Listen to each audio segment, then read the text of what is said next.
get off well. Merry Christmas, viewers! Now tie-dye here with another review for all of you. Hilda originated as a comic book by Luke Pearson, which he published all the way back in 2010, and became a series on Netflix in 2018. Its main focus is a girl named Hilda, who lives in what appears to be 20th century Scandinavia, and frequently encounters creatures from that country's folklore. Unlike a lot of kid-centric series which have a Monster of the Week formula, where everyone other than the protagonists are oblivious to all the fantastical stuff going on around them until the plot says otherwise, creatures like the household spirit Snissa are common knowledge. Hell, the city Trollberg has a huge wall to keep out the trolls that the people view as dangerous to them. Hilda, however, loves discovering and interacting with the creatures and spirits that the townsfolk try to keep out of their city, and is often joined on her adventures by her friends Frida and David. I possibly could do a review of the whole series, but not only do I not feel I have the time to, other people have done so long before me.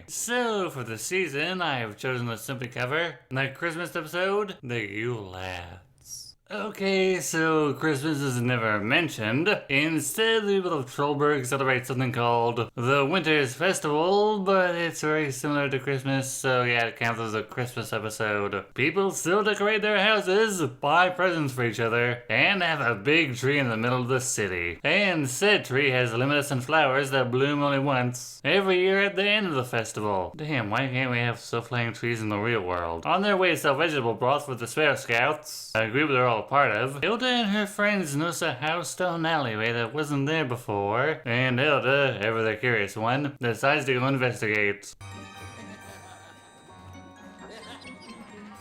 Sounds like a party. One we're not invited to, Hilda. If they didn't want us to come in, they should have locked the door. I mean, yeah, they should have if they didn't want uninvited guests. But considering you once entered a sentient house that wouldn't let you leave until you wished to, walking into what could easily be a trap for nosy people isn't the best idea. Inside are a collection of fellows who call themselves the Yule Lads. Why are they here? We're in charge of making sure kids get candy on the morning after the Sonstansil tree blooms. But there's not enough candy for every child, so we skip the ones who are naughty. Well, that sounded more threatening than it should have. You did bring a troll rock into the city, Hilda. David, that was you. Oh yeah. All worked out in the end, though. No harm done. Aside from the troll that early busted the school's wall to get her kid back, but yeah, no harm done. Seeing as Hilda and her friends are good kids, the lad's leader Kurt asks if they can help the lads find any naughty children. While Hilda does deny the request, she does invite them to join in the festival and they accept. However, not only do the lads not find any naughty kids by nightfall, they're hungry as well as disappointed. You're not going to finish this, are you? No?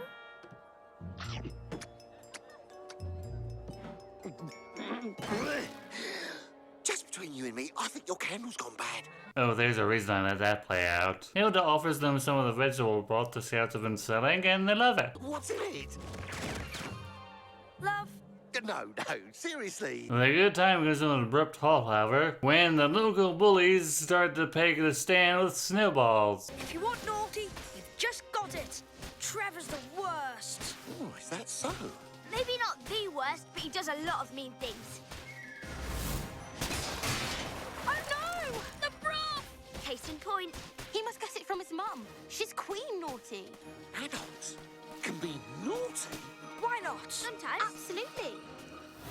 This is the best news I've heard in years. While the lads do drive the bullies away, Hilda and her friends have no clue what they've just set into motion. At home, Hilda's mother Joanna scolds her for not throwing away a tea bag and instead letting it sit on the counter, with the Nessa Tonto and the Alfalfa who live with the family, pointing out with how much Joanna does around the house, that it wouldn't hurt if Hilda did just one thing, and Hilda, feeling a bit guilty, apologizes to her mother at bedtime. Meanwhile!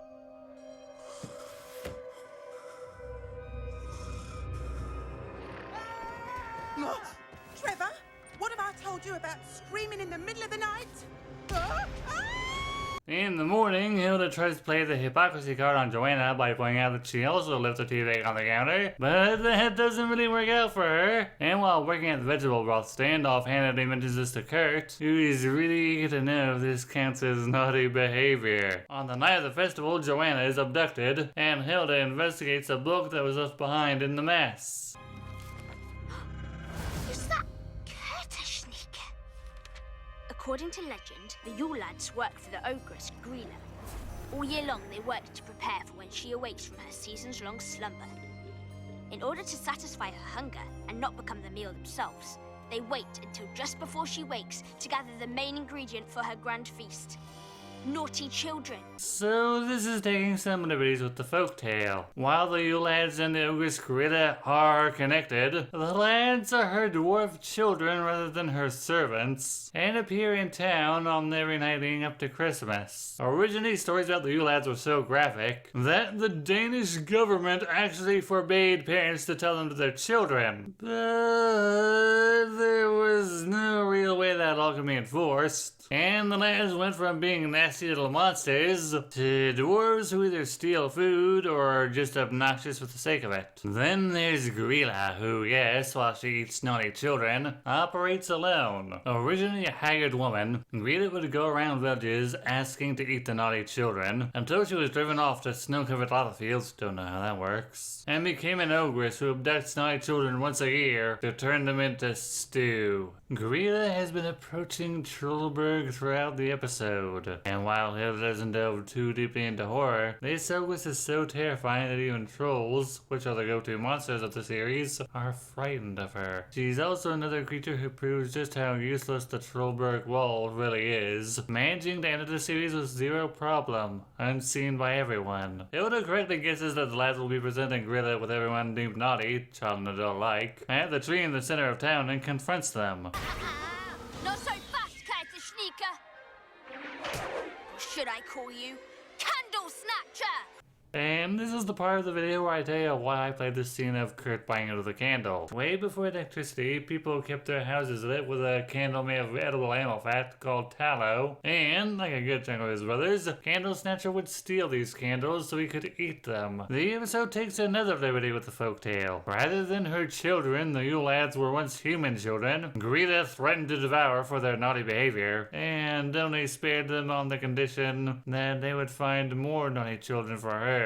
2 for each of them. This is actually pretty horrifying, since while they don't take any pride in what they do, we can assume that they have an actual body count before they came to Trollberg. Moving away from that unpleasantness, the lads agree to free their captives on the condition that they're taught to make the vegetable broth they love so much. Hilda, her friends, and the lads hide up in the tree, having replaced the captives with sacks of vegetable broth for Grilla, who the ogress should really be able to tell the difference between the smell of vegetable and the smell of children, but she takes the sacks of broth anyway, so I don't know. And once she's left the city, the tree they're all hiding in blooms. Happy ending all around, especially for the Yule lads, who we can presume will simply pretend to give Grilla children from now on. I have zero clue why I slept on this show when it came out. Though if I had to guess, I think I chose to be influenced by reviewers and chose to skip it. After having watched seasons 1 and 2 in their entirety though, I'm really looking forward to a 3rd season, especially since season 2 ends on a cliffhanger. The character designs are charming in their simplicity, and the voice acting is pretty great. Also enjoy the humor. In this episode alone, we get this. These grumpy fellas and I are the 13 Yule lads. But there's only 7 of you. We work in shifts. And while this could simply be a 2-person interaction, the other Yule lads actually show up when it's time for their shift. And as you can tell, the animation is really well done. Every movement is just really fluid. Everything about this series just works for me. Can't say I've seen a single bad episode or have a least favorite character yet. Plus, I love anything that uses folklore as an inspiration. If you haven't checked out Hilda yet, I highly recommend it. This is Night I saying thanks for letting me share my thoughts, share yours with me, and happy holidays.